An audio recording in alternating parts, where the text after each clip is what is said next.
E para a população idosa, ela tem atingido ainda mais, aumentando o medo de que, associado à Covid, nós tenhamos aí um aumento das doenças emocionais provocadas pelo isolamento, pelo distanciamento dos familiares, pelo maior tempo de permanência em casa, né? Então, nós que trabalhamos com envelhecimento, somos os primeiros a estimular os idosos a saírem, a participarem de várias atividades, e agora nós estamos pedindo para que eles fiquem em casa, longe dos seus familiares, longe fisicamente, né? E eu queria começar dizendo que o distanciamento social ele é imprescindível nesse momento, mas não o distanciamento afetivo, porque você não visitar o seu familiar nesse momento não é abandono, é muito mais um ato de amor e de proteção. Mas para quem está ficando sozinho, esse pode ser um momento não só do surgimento de doenças emocionais, em função de todas as consequências advindas desse distanciamento, mas também trazer à tona doenças que já existiam. Então, quadros depressivos prévios que estavam sob controle, ansiedades controladas, agora, por conta de todas essas mudanças, esses quadros podem se tornar mais agudos. Então, é muito importante cada um de nós, né, não só prestarmos atenção em nós mesmos, no quanto nós estamos ficando muito diferentes, e atenção nas pessoas que estão ao nosso redor. Então, é aquela pessoa com quem você faz uma chamada de vídeo e você consegue perceber que ela está diferente, ou às vezes até por telefone, né? Nós temos muita preocupação com as pessoas que não têm o acesso à tecnologia e que acabam ficando mais isoladas aí nas suas casas. E perdendo esse contato, ficam só com os seus pensamentos, né? Os seus medos, aquilo que nós ouvimos de informação e que, infelizmente, nesse momento as informações não são muito agradáveis, né? Valmari, e falando um pouquinho sobre o aspecto do isolamento social, né, como a gente tem colocado aqui ao longo do programa e como a senhora bem pontuou, não é fácil, né, você não poder, então, estar em contato com os amigos, com a família. Quer dizer, a tendência é a pessoa se sentir um pouco mais sozinha, e até por isso pode desencadear aí já um quadro pré-existente, como também surgir outros aspectos emocionais. E a gente sabe que essa medida de isolamento está sendo, então, aí indicada, né, pelo poder público. Quer dizer, existe esse esforço aí para que a população realmente respeite essas medidas. E quando a gente fala do idoso, né, da pessoa que tem mais idade, às vezes é mais difícil para eles compreenderem essa realidade. Então, eu queria que você passasse para a gente, né, Valmari, dicas práticas, assim, de como que a família ou os próprios cuidadores podem conversar, então, com esse idoso nesse momento, explicar o que está acontecendo sem gerar aí um pânico, né, nessa pessoa, nesse idoso, né, e como, então, incentivá-lo que ele realmente entenda e respeite essa medida de isolamento. A gente sabe que, às vezes, o idoso tem aquela ansiedade, quer sair, às vezes, né, tem essa dificuldade, então, de aceitar essa realidade. Como que, então, a família pode lidar com essa situação? Acho que esse é o nosso grande desafio. A primeira questão, Kate, é não subestimar a capacidade do idoso, né? Então, nós temos aí alguém que viveu no mínimo 60 anos de vida, que é considerado idoso no nosso país. Então, dificilmente essa pessoa já não passou por outras situações também difíceis nas suas vidas, né? Acho que nada equivalente ao que nós estamos vivendo agora, mas todos passaram aí por uma dificuldade e criaram recursos para lidar com essas dificuldades. Então, nós não podemos subestimar a capacidade e a colaboração do idoso na tomada de decisões. Algumas pessoas não estão sofrendo tanto porque já estão muito acostumadas a viver sozinhas ou a mantendo aí as suas rotinas. Então, tem muitas pessoas também que estão adaptadas, né? Acho que nós não podemos generalizar. Se tem uma palavra que marca a forma que nós envelhecemos, é a heterogeneidade. Cada um de nós vai envelhecer de um jeito. Mas para quem está sentindo muito esses impactos, porque para muitos idosos que também vivem sozinhos ou até vivem com a família, mas que cada membro da família tem aí a sua rotina, o sair de casa era a única forma que essa pessoa tinha contato com alguém. Então, é o porteiro, é o vizinho, é a pessoa da padaria, é alguém com quem você conversa quando você sai e faz uma atividade. E se você não sair de casa, você não vai ter esse contato. Então, é muito importante entender Nós falamos muito, mas será que o idoso entendeu o que ele está acontecendo? Mas o idoso é teimoso? Não, todos nós podemos ser teimosos em alguns momentos da nossa vida.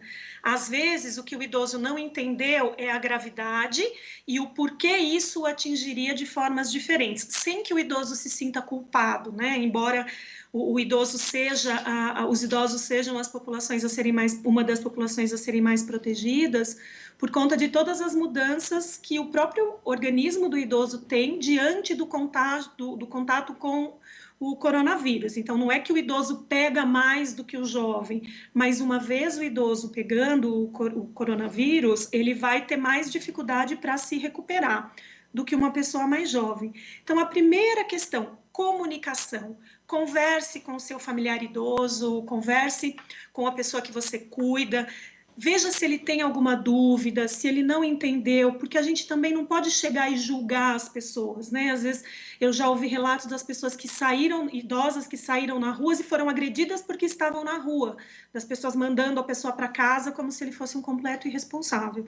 Então é importante entender por que essa pessoa está querendo sair de casa. Então às vezes ele está querendo sair de casa porque dentro de casa está muito ruim, porque, né, nós falamos muito de quem está sozinho, mas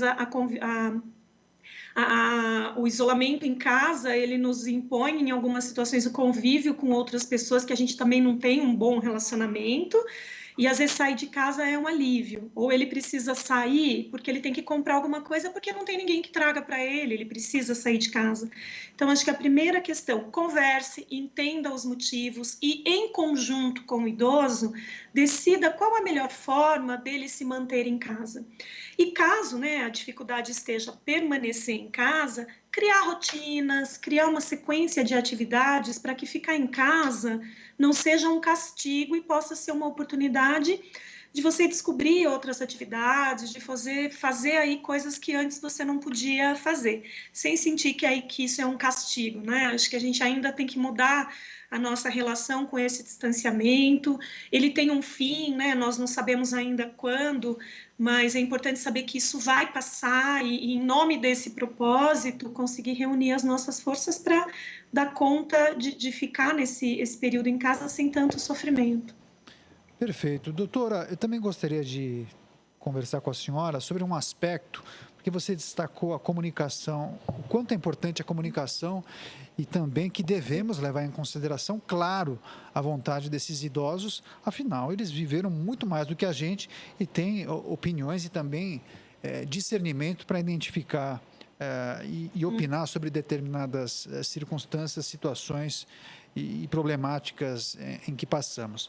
Mas, por conta dessa comunicação, muitas vezes atrapalhada, distorcida por conta da pandemia, eu gostaria de saber o quanto os membros da família podem colaborar e podem se esforçar para estar mais próximos daquele membro mais idoso da família, sem necessariamente que essa pessoa mais velha, o avô, a avó, sejam expostos às pessoas que eventualmente estejam trabalhando. A tecnologia, nesses casos, elas podem fazer a diferença em permitir que os membros da família tenham contato com a matriarca ou com o membro mais velho da família? Sim, a tecnologia ajuda muito, né? Eu fico me perguntando como seria todo esse distanciamento social sem o uso da tecnologia. Mas nós também vivemos num país muito heterogêneo e o acesso à tecnologia não é uma realidade para todos. E o acesso não só à questão do recurso material para ter um aparelho que faça essa conexão, quanto a capacidade de manusear a tecnologia de maneira correta, né? Então, as chamadas de vídeo, elas têm uma função importantíssima, porque você não só está ouvindo a voz, mas você está vendo o cenário. Então, em alguns momentos, você tem a sensação nítida de que a pessoa está ali, do teu lado.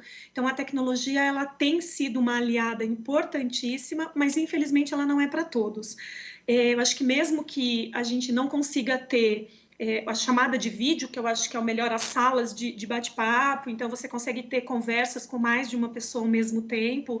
Então, ontem, né, o Dia das Mães, um domingo, onde você consegue uma mãe que mora sozinha consegue ter um almoço com seus filhos, cada um em um local diferente, então isso também vai acalmando um pouco as nossas preocupações, mas uma grande maioria não tem essa facilidade. Então eu digo, olha, a importância do telefone, liga, né? Faz uma chamada, dificilmente alguém não tem um telefone ou a capacidade de atender ou fazer uma chamada, e também não é só uma ligação para cobrar, né? Levantou, tomou banho, trocou de roupa, mas é uma ligação para saber como a pessoa está, para saber se está precisando de alguma coisa, para dizer do quanto esta pessoa é importante para você e o quanto você pode estar disponível para ajudá-la, se isso for possível, né? Se ela precisar de alguma coisa, e esse canal aberto, né? Acho que e por outro lado, né, para quem tem o recurso, mas não tem o conhecimento, é uma boa oportunidade de aprender a mexer, né? Até cognitivamente isso traz um estímulo diferente. Então vai lá, vai aprender, fazer uma ligação, fazer uma chamada de vídeo, fazer uma interação diferente para exercitar e facilitar essa comunicação. Mas sem dúvida nenhuma a tecnologia é uma excelente aliada. Com certeza.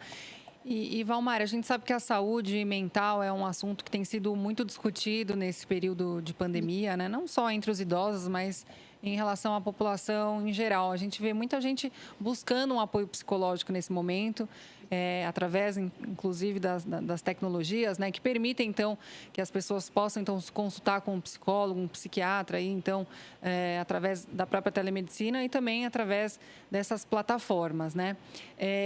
Seria importante, então, as famílias que têm condições oferecerem, então, um suporte psicológico para esse idoso nesse momento, e que tipo de sinais, né, esse idoso aí dá ou sinaliza de que ele realmente precisa de um suporte mais especial, vamos dizer assim, nesse sentido. Uhum. Eu acho que é muito importante não só saber que existe essa possibilidade de receber essa ajuda online, mas não ter receio nenhum de pedir ajuda, e acho que isso não serve só para o idoso, não. Isso também serve para os familiares e para todos nós. Não está fácil para ninguém, não dá para ficar tudo bem o tempo inteiro, e nem sempre, quando não está tudo bem, é muito grave, né? Então, qual é o limite para procurar ajuda? É o quanto você está conseguindo entender e suportar aquilo que você está vivenciando, porque todos nós estamos vivendo um processo de luto, né? Nós não podemos mais fazer aquilo que fazíamos, não sabemos o que e como poderemos fazer, estamos vivendo medos de naturezas muito diferentes, então pode ser o medo de que meu filho perca o emprego, de que eu adoeça, de que eu perca as pessoas que eu amo. Então, dificilmente o parâmetro que eu posso usar para alguém estar bem é não estar preocupado, não estar triste nenhum dia. Isso não existe, né? Mas tristeza não é depressão, medo não é ansiedade, né? Então, um quantum de medo é esperado, mas quando esse medo passa a ser insuportável, pensamentos recorrentes, agitação, alteração em relação à alimentação e ao sono. Então, olha, toda vez que eu ouço um noticiário, eu leio um jornal, eu fico tensa, eu fico preocupada, mas depois eu vou fazendo outras coisas, o meu dia vai acontecendo, aquilo sai do meu pensamento. É muito diferente se eu fico obcecada por ver notícias o dia inteiro, se eu fico muito triste, se eu tenho desespero, se eu tenho medos que fazem com que eu me sinta muito impotente, né? E isso também pode, ou se eu fico comendo o tempo inteiro, ou eu quero só dormir, ou eu não consigo dormir. São alterações em relação ao meu ritmo normal de funcionamento.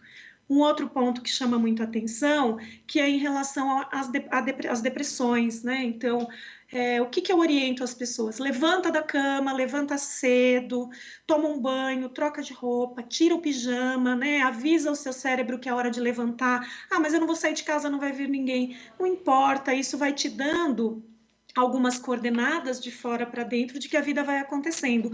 Organiza a casa, deixa a casa arrumada. Quem gosta de cozinhar, vai cozinhar. Quem gosta de mexer com planta, vai mexer, vai se ocupar, porque isso também ajuda você sair um pouco do foco da doença e da morte. Se mesmo fazendo isso, o sofrimento fica insuportável, a preocupação fica muito acentuada, é o momento de procurar ajuda.